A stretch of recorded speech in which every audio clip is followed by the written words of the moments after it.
حياة الأخرى آخر مركز إنه قالنا إنه والبشهادة دي سالسينية قال إن شبنت هذه إنكم بوحوا إنه أرجني وحمق على لجوتري وحلقة يا بمان تهديني دي ويديو نبي محمد مسع رورو دلي إن أتكان دون تعيد صفي عنه كجواب جدون لكن هداني دي ويديو ديفيد بيكهام إمسور دلي وأنا والله وضع قرن كره وايو بيكهام يا مارادونا يا كريه بلده تاني والله ينو بومبوبي دبتنا وحوين عجبا با laga dhigay laakiin real hadaad aqli fiican ku eegto maxay qabtaan aag baan loo neefeeya debetana area la yiraahdo laba birood dhexgeliya soo intama intaas nolosha bini'aadamka maxay ku kordhisaa aag hadii la neefeeyo oo debetana laba birood laga dhex saaro waxba kuma kordhiso laakiin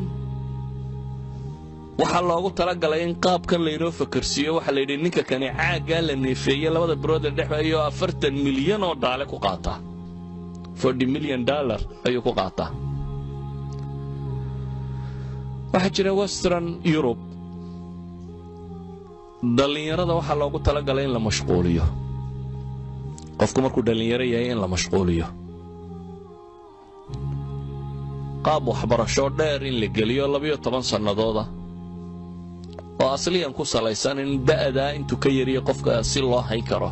aanu suuqa shaqada iyo waxa si soo gelin mar labaad in qofkan la mashquuliyo oo laga mashquuliyo qadaayaadka bulshada mesela Yurub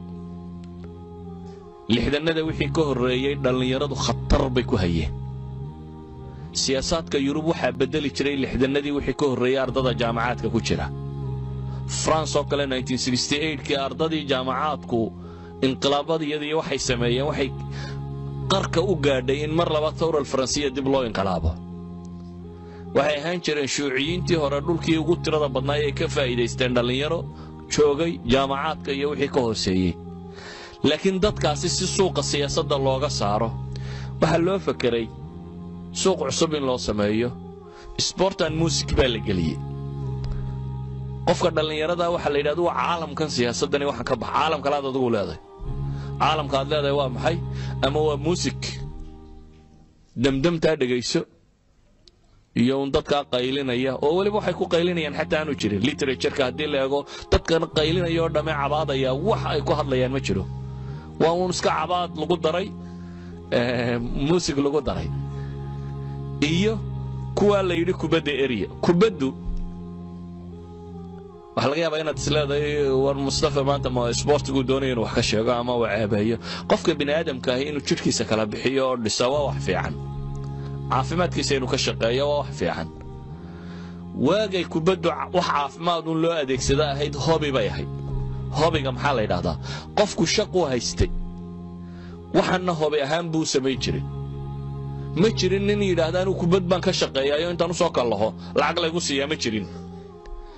qofku shaqo kale uu kalihi jiray dhakhtar buu ahaa askari buu ahaa booliis buu ahaa siyaasi buu ahaa shaqo kale uu haystay kubadna waa ciyaari jiray kubaddu markaa waxa iska ahayd nooc entertainment yar oo fudud iyo inta ugu badan la wuxuu qofka bini'aadamka isku dayo jirkiisa inuu ku kala bixiyo laakiin ka waa laga saaro waxa la geeyo suuqii dhaqaalaha waxa laga dhigay shirkadka ugu waaweyn ee maalqabeena waxa laga dhigay inamadan yaryar ka dhex boodbooda in mid waliba 40 milyan qaato waxa laga dhigay in dadkoo dhan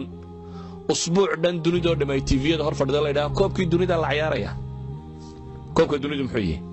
usbuuc kale in la hor fadhiyo la yiraahdo koobkii Yurub baa la ciyaaraya dadkii oo dhan kooba bay daawanayaan waayo waa model si loo sameeyo la rabo dadku inay noocan ugu daydaan waxa laga yaabaa adigu maanta inaad adna isweydiinin subaxii marka iskuulka isugu timaadaan waxa tiraadaan xalaya badiyay liiga ka sareeya toddobaadkan Manchester United baa ugu sareysa iyaba lagu muransay Real Madrid baa wada maxaa waxan keenay waxa weeyaan iyadoo ay luntay huwiyadii ama identity-ga qofku waxaynu u baahanay inagu inaan isweydiino identity-ga kumaatay man ana inaad marka hore isweydiiso kumaanahay maxaan u noolahay maxaan rabaa inaan dunida ka qabto maxaan u joogaa haddaad taa garato waxaad garanaysaa yaad ku dayanaysaa markaa yaa model ku ah yaa tusaale ku ah oo aad ku dayanaysaa waxaynu u baahanay inaynu garanno inaad tahay qof muslima oo ilaahay rumeeyey subxaana wa tacaala waxaad garanaysaa noloshu inaad wakhti yar joogayso wakhtigaa yar aad joogtaana inuu yahay wakhti lagu itixaamayo lagugu talagalay inaad ka faa'iidaysato waxaad og tahay in aad dhiman doonto